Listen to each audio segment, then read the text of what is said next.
So we're just in Callendar Park today, and we're talking today about some of the different experiences that we had before we actually met, and decided to just to meet each other and things. So before then, obviously we had experiences before then of dating sites and things. Personally, I was sort of on and off Christian dating sites. I would go on for a little while.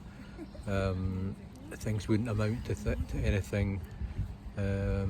Or things just weren't working for me or whatever. Like, so I'd come off for about 3 or 4 months, and then I would get the inclination again then to join another dating site and things. And it's difficult. It's like sometimes it's overexposure and overstimulation almost. There's almost too much choice sometimes. And that goes for like both male and female, So that's a difficult part. One of the difficult parts about online dating, and probably one of the reasons why I sort of decided to go on and off. But I always knew I was a Christian and wanted to be with. That was one of the most important things for me. Was knowing that someone was going to have the same faith as me. And that weren't into anything weird or anything like that. So I knew that it was going to be a Christian dating site if I ever was going to go back on one.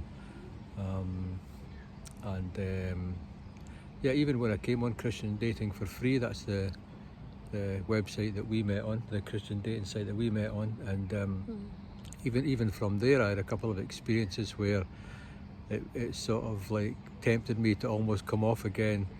There was someone, I won't say which country she was from, but there was someone that I was speaking to for about a couple of months, and I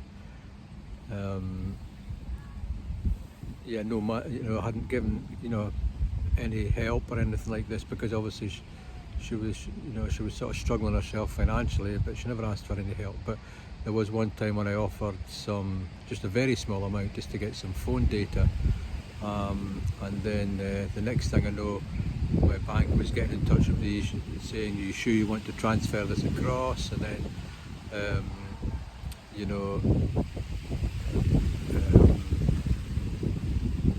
they got in touch with me again and says, this is the account you're trying to transfer it to is like an unrecognisable account or something like that. But it all sounded very dodgy, and even when I challenged the lady about it,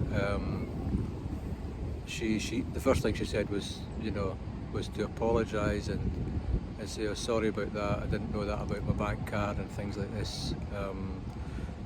But obviously she'd done this sort of thing before. I could tell. I could just see the guilt in her eyes and things.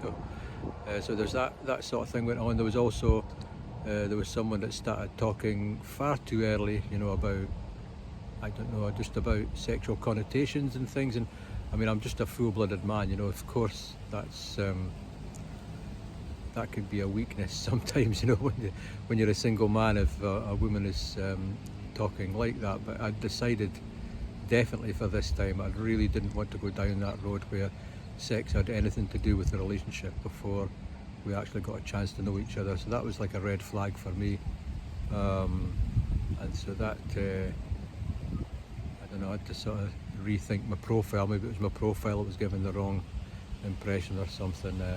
So that was a couple of things for me anyway.